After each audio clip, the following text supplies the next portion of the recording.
और आइए अब देखते हैं खबर 1 मिनट। प्यार करने और शादी करने की सजा एक युवती को ऐसी मिली कि उसे अपनी जान से हाथ धोना पड़ा। दरअसल भागलपुर के सजौर थाना क्षेत्र के चंद्रमा गांव में 2 भाइयों और चाचा ने मिलकर 22 वर्षीय शिवानी सोलंकी की गोली मारकर हत्या कर दी। मृतका कुछ दिन पहले ही अपने प्रेमी के साथ भागकर देवघर में शादी कर ली थी और वह घर से अलग रह रही थी। दिवाली के मौके पर मां के द्वारा युवती को बुलाया गया, जिसके बाद युवती के चाचा और दोनों भाइयों ने युवती की गोली मारकर हत्या कर दी। परिवार के लोग अंतरजातीय विवाह से नाखुश थे, जिसको लेकर लगातार लड़की और उसके पति की खोजबीन कर रहे थे।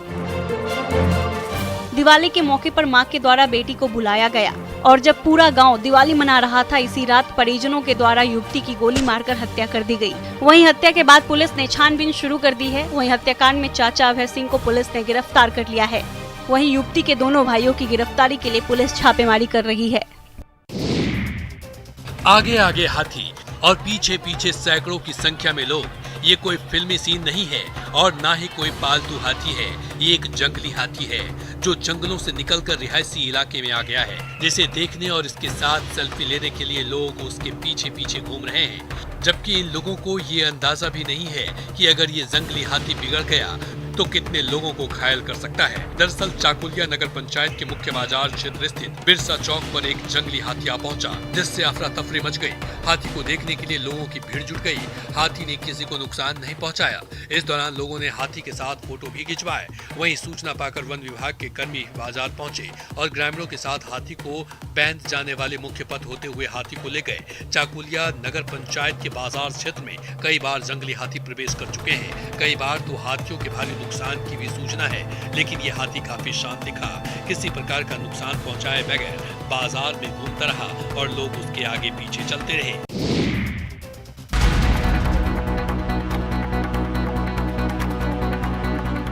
सिद्धू कानू यूनिवर्सिटी का सबसे पुराना कॉलेज गोड्डा का एसआरटी कॉलेज धमड़ी अपनी बदहाली पर आंसू बहा रहा है।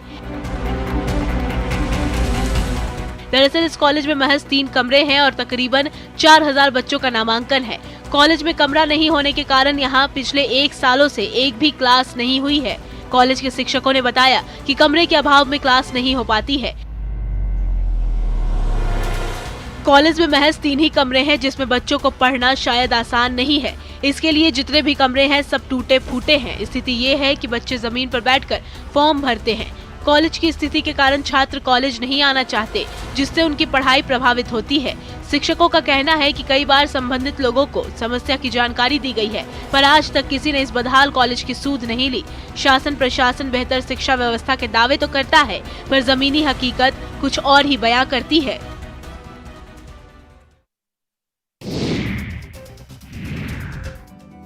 सच ही कहा जाता है कि माँ की ममता का कोई मोल नहीं होता है। माँ अपने बच्चे के लिए अपनी जान न्यौछावर कर देती है। माँ की ममता क्या होती है, ये तस्वीर बताने के लिए काफी है। अपने बच्चे को डूबते हुए देख मम्मा डॉगी ने उसे पानी में छलांग लगाकर पानी से बाहर निकाल लिया और उसकी जान बचा ली। कुत्ते की बहादुरी की खूब चर्चा हो रही है।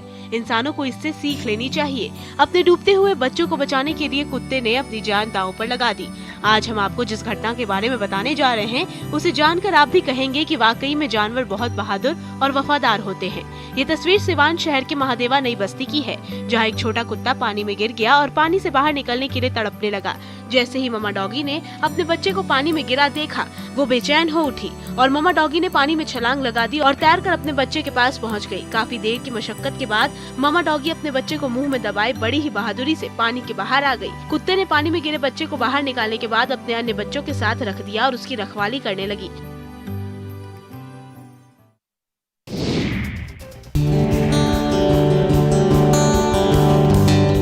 उल्लू का एक अनोखा वीडियो इन दिनों वायरल हो रहा है। आमतौर पर उल्लू बेहद शर्मीला जीव होता है, लेकिन ये बेहद शर्मीला जीव इन साहब के साथ हंसी मजाक करता दिख रहा है।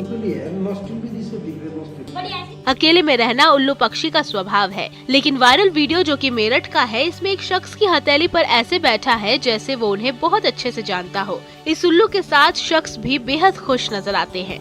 जिन शख्स के हाथ में ये उल्लू बैठा है वो मेरठ के चौधरी चरण सिंह विश्वविद्यालय में बॉटनी विभाग के प्रोफेसर विजय मलिक हैं। उन्होंने बताया कि जब वे अपने गांव गए हुए थे तभी ये उल्लू उनके पास आया। ये उल्लू एथीन ब्राह्मा स्पेशीज का है। उन्होंने बताया कि पहली बार उन्होंने उल्लू को इतने करीब से देखा और उसकी गर्दन को 270 डिग्री तक घूमते भी देखा। काफी देर तक ये उल्लू प्रोफेसर के साथ खेलता रहा। साथ ही इस पक्षी के गुस्से को भी उन्होंने महसूस किया। कुछ देर वक्त बिताने के बाद उल्लू को उन्होंने जंगल में छोड़ दिया।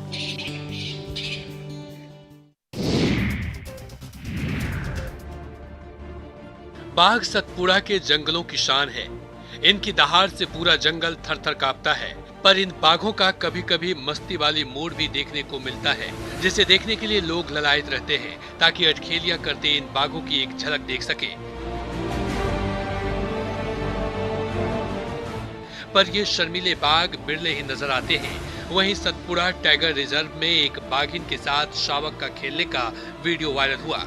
इसमें शावक बाघिन के साथ उछल कूद करते नजर आ रहा है।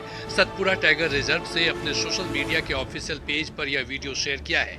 वीडियो में एक शावक अपनी मां के साथ अटखेलियां करता दिख रहा है। सतपुड़ा के फील्ड निर्देशक एल कृष्णमूर्ति ने बताया कि जंगल में शावक अब बड़े हो गए हैं। उन्हें शिकार करने का तरीका उनकी मां ही बताती है। रविवार को घने जंगल में एक बाघिन अपने 3 शावकों को शिकार का प्रशिक्षण दे रही थी। 2 शावक शिकार के पीछे दौड़ गए, लेकिन एक शावक अपनी मां के साथ ही खेलने लगा।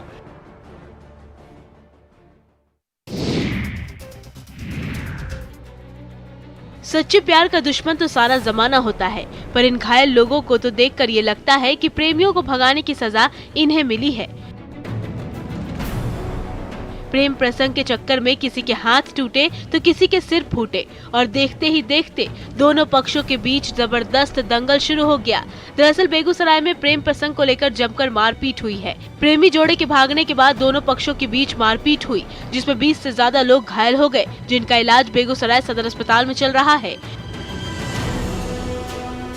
घटना के बाद कई घंटे तक वह इलाका रण क्षेत्र में तब्दील हो गया। घटना सिंघौल थाना क्षेत्र के कमरुद्दीनपुर वार्ड नंबर 5 की है। बताया जाता है कि 13 अक्टूबर को गांव के ही एक प्रेमी जोड़े ने भागकर अंतरजातीय विवाह कर लिया। इसको लेकर लड़की के परिजनों ने लड़का पक्ष पर अपहरण का मामला दर्ज कराया था। इसी सिलसिले में बीती रात लड़की के पक्ष ने लड़के के घर पर धावा बोल दिया और जमकर मारपीट की।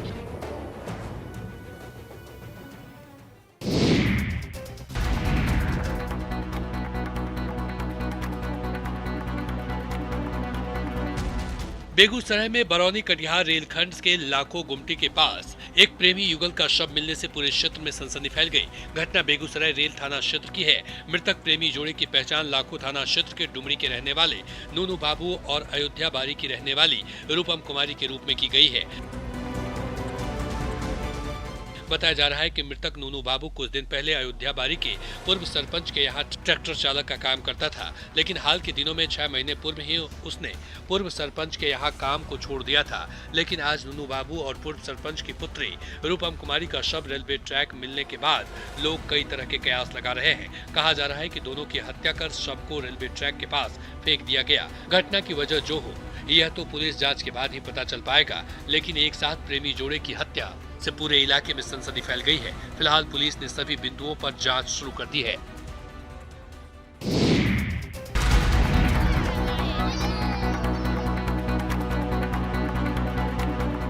बेगूसराय डबल मर्डर केस में लड़के के माता पिता ने लड़की के पिता कारी महतो सहित उसकी मां और भाई पर हत्या का आरोप लगाया है। वहीं लड़की की मां ने अपने आप को निर्दोष बताते हुए बताया कि कुछ दिन पहले रूपम कुमारी की किताब से एक पत्र मिला था। उसके बाद ही इस प्रेम संबंध की पुष्टि हुई थी। उसके बाद उन्होंने नूनू बाबू यानी मृतक लड़के को अपने यहाँ काम करने से मना कर दिया था। उनके मुताबिक इस हत्याकांड से उनके परिवार का कोई लेना देना नहीं है। घटना के बाद आक्रोशित लोगों ने लाखों के समीप NH 31 को जाम कर दिया है और गिरफ्तारी की मांग पर अड़े हुए हैं।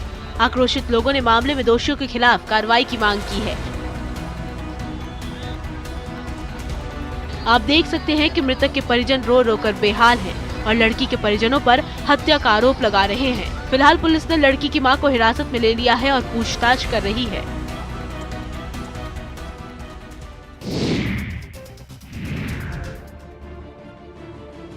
शराब के नशे में एक चाचा इतना हैवान बन गया कि उसने अपनी ही भतीजी पर एसिड अटैक कर दिया। बेगूसराय में चाचा ने शराब के नशे में मामूली विवाद में अपनी ही भतीजी पर एसिड से हमला कर दिया, जिससे वो झुलस गई। घटना रिफाइनरी थाना क्षेत्र के मुसादपुर गांव की है। बताया जा रहा है कि मुसादपुर निवासी दीपक कुमार शराब के नशे में पड़ोसियों से मारपीट कर रहा था और फिर रास्ते के विवाद को लेकर उसने भतीजी पर तेजाब से हमला कर दिया। बताया जा रहा है कि दीपक कुमार शराब का आदी है और वो रोज शराब के नशे में आकर अपने पड़ोसियों के साथ मारपीट करता है। पीड़िता के परिजनों ने आरोप लगाया है कि दिवाली के पूरे दिन दीपक कुमार शराब के नशे में लड़ाई झगड़ा करता रहा और रास्ते को लेकर विवाद करता रहा। शाम में वो नशे की हालत में पहुंचा और दोबारा मारपीट करने लगा और अपनी भतीजी पर एसिड फेंककर घायल कर दिया। पीड़िता को अस्पताल में भर्ती कराया गया है। वहीं पुलिस पूरे मामले की जांच में जुट गई है। दहशत की इन तस्वीरों को देखिए जो किसी जल प्रलय की तस्वीरें लग रही हैं। गंगा नदी का ये विकराल रूप लोगों के लिए दहशत पर्याय बन गया है। तस्वीरों में आप देख सकते हैं कि नदी के किनारे की जमीन कटकर गंगा में समा रही है और लोग किनारे पर खड़े होकर दहशत भरे इस नजारे को देख रहे हैं। ये दहशत भरी तस्वीरें भागलपुर से सामने आई है, जहां एक बार फिर से गंगा ने विकराल रूप धारण कर लिया है। सबौर प्रखंड के इंग्लिश गांव में एक बार फिर भीषण कटाव शुरू हो गया है। गंगा के जलस्तर में कमी होने के साथ इंग्लिश गांव में तेजी से कटाव हो रहा है। तेज हवा चलने के बाद गांव की मुख्य सड़क गंगा में समा गई, जिससे कि लोगों में भय का माहौल है। लोग अब पलायन करने की तैयारी में लगे हुए हैं। ग्रामीणों का कहना है कि हर साल कई घर और उपजाऊ भूमि गंगा में समा जाती है, पर इस कटाव के आगे लोग बेसहारा और बेबस ही दिखाई देते हैं। वहीं प्रशासन भी कटाव की समस्या को लेकर गंभीर नहीं है, जिसका खामियाजा इन मजबूर ग्रामीणों को उठाना पड़ता है।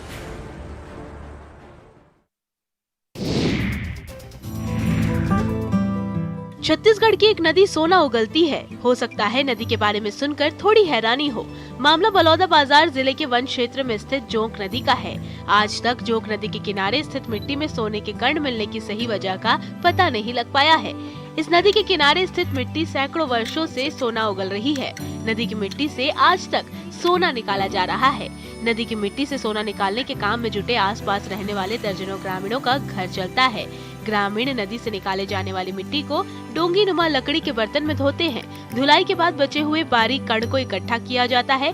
कण के ज्यादा मात्रा में जमा होने पर हिलाया जाता है और कण को पिघलाकर सोने का रूप दिया जाता है। उसे क्वारी सोना कहा जाता है। ये सोना शुद्ध माना जाता है। सोना निकासी का काम कई पीढ़ियों से परिवार कर रहे हैं। ग्रामीण परिवार आज भी पुश्तैनी व्यवसाय सोना निकालने में जुटा है।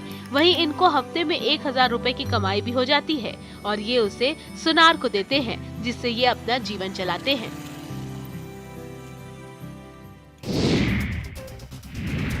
भारत देश रीति रिवाजों का देश है। यहाँ हर प्रदेश और समाज की अलग अलग परंपरा और संस्कृति है, जो इसे और खूबसूरत बनाती है। ऐसी ही एक परंपरा है दिवाली की दूसरी सुबह सूप टोकरी जलाने की। गाँव में ये परंपरा आज भी जिंदा है। लोग पूरे मन से इसे निभाते हैं। वहीं हजारीबाग के ग्रामीण क्षेत्रों में दीपावली की अगली सुबह सूप टोकरी को घर के कोने कोने से पीट पीट कर जलाने की परंपरा निभाई जा रही है। कहा जाता है कि ऐसा करने से घर में पूरे वर्ष सुख, समृद्धि और शांति बनी रहती है। ग्रामीणों का कहना है कि ये परंपरा सदियों से चली आ रही है। दीपावली की अगली सुबह घर के कोने कोने से सूप और टोकरी को बजाकर एक टोली के रूप में गांव के चौक और चौराहों में इसे जलाया जाता है। इस परंपरा के पीछे क्या तर्क या विज्ञान है, ये तो नहीं पता, लेकिन सच कहा जाए तो हमारी जिंदगी में ये इतने गहरे तक जुड़ चुके हैं कि हमारे त्योहार इनके बिना अधूरे ही हैं। पाकुड़ के प्रसिद्ध नित्य काली मंदिर में सालों से तांत्रिक विधि विधान से पूजा अर्चना होती आई है। यहाँ मंदिर काफी प्राचीन है। पाकुड़ के नित्य काली और तारापीठ का संबंध ठीक वैसा ही माना जाता है जैसे बाबा बैद्यनाथ और बासुकीनाथ के बीच है। मंदिर का निर्माण राजा पृथ्वी चंद्र शाही ने 1737 में कराया था। मंदिर में झारखंड के अलावा पश्चिम बंगाल, बिहार और दूसरे राज्यों से भी लोग पूजा अर्चना करने पहुँचते हैं। बताया जा रहा है कि राजा पृथ्वी चंद्र शाही को माँ काली ने सपने में बताया कि मूर्तिकार खुद उनके दरबार में आएंगे। जिस रात राजा को सपना आया, ठीक उसके सुबह ही एक आदमी राजा के दरबार पहुंचा। खुद को बनारस का मूर्तिकार बताया। उसने राजा से कहा कि वो मूर्ति बनाना चाहता है, जिसके बाद उस तांत्रिक ने एक दिन में ही मां काली की प्रतिमा बना दी। माना जाता है कि जो मूर्तिकार के रूप में भगवान विश्वकर्मा खुद आए थे, तभी से इस मंदिर में प्रतिदिन पूजा अर्चना की जाने लगी। इस मंदिर में खासकर शनिवार और मंगलवार के अलावा काली पूजा के दिन तांत्रिक विधि विधान से विशेष पूजा अर्चना की जाती है।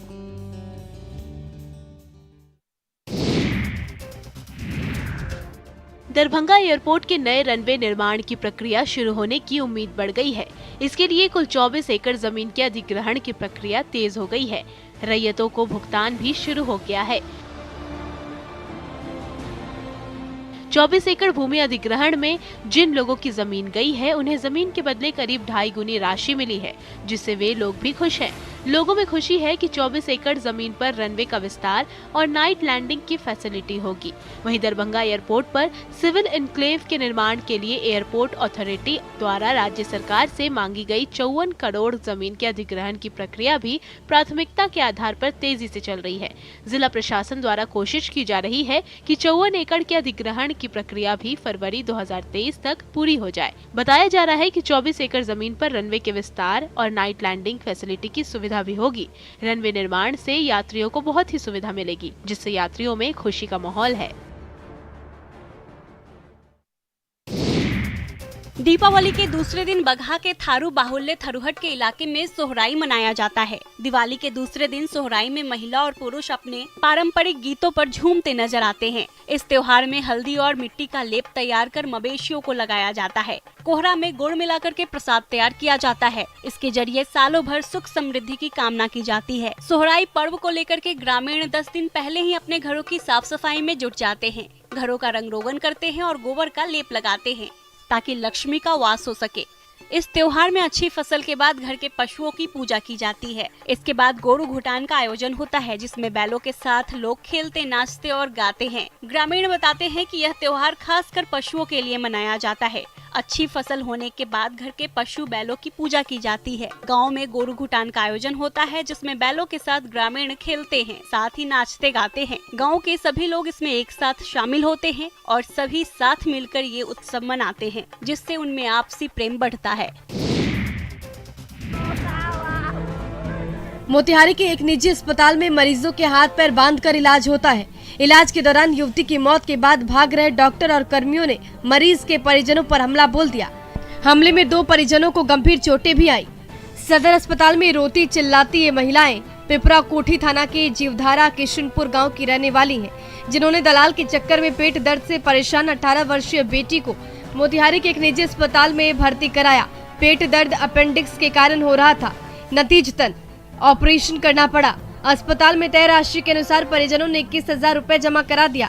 फिर स्थिति के खराब होने पर 6,000 रुपए और वसूले गए। फिर भी स्थिति में सुधार नहीं हो सका, जिसके बाद मरीज के हाथ पैर बांधकर और मुंह में टेप लगाकर इलाज किया जा रहा था। इस दौरान युवती की मौत हो गई। इसकी भनक परिजनों को लगी तो अस्पताल कर्मियों ने शव लेने के बदले एक कमरे में शव को बंद कर फरार होने लगे और परिजनों से मारपीट भी की। परिजनों ने इसकी शिकायत थाने में की। पुलिस मामले की जाँच में जुट गई है।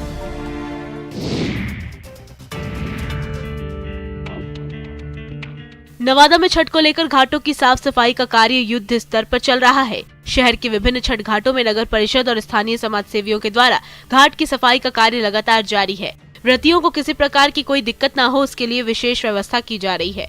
शहर के मिर्जापुर स्थित सूर्यधाम मंदिर में छठ घाट का निर्माण कार्य जारी है। इसी छठ घाट पर सबसे ज्यादा भीड़ उमड़ती है, जिसे देखते हुए समाज सेवियों के द्वारा नए डायवर्जन का निर्माण किया गया है। यही नहीं, भीड़ को नियंत्रित करने के लिए इस बार घाटों की लंबाई भी बढ़ाई जा रही है। वहीं लखीसराय में छठ घाटों पर अब भी गंदगी का अंबार है। ऐसे में लोग नगर परिषद से किऊल नदी स्थित सभी छठ घाटों पर जल्द साफ सफाई की मांग कर रहे हैं। सुप्रसिद्ध सूर्य नारायण छठ घाट पर किऊल नदी में जलस्तर में कमी आने के बाद गंदगी और गीली मिट्टी के कारण लोगों को काफी परेशानी हो रही है और गंदगी का अंबार फैला हुआ है, जिससे लोग काफी परेशान हैं और नगर निगम से सफाई करवाने की मांग कर रहे हैं।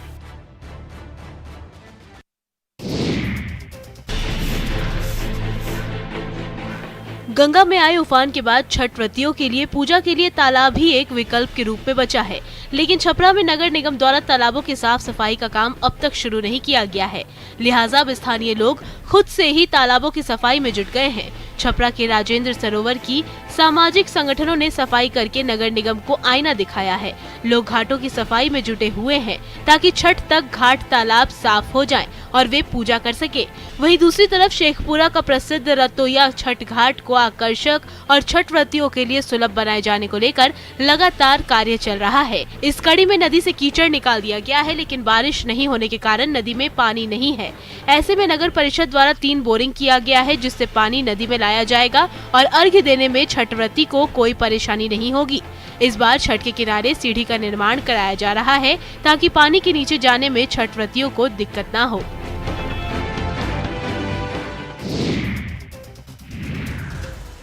धूप में पसीना बहाती इन बेटियों को देखिए। इनमें जोश है, जुनून है और कुछ करने का जज्बा। ये बेटियां हॉकी के मैदान में जी जान से जुटी हुई हैं। ये खिलाड़ी बेटियां ही सिमडेगा की पहचान हैं। इनकी खेल के प्रति दीवानगी देखकर आप भी इनके कायल हो जाएंगे और इन बेटियों की मिसाल देंगे। ये बेटियां होने वाले हॉकी टूर्नामेंट की तैयारियों में जुटी हुई हैं।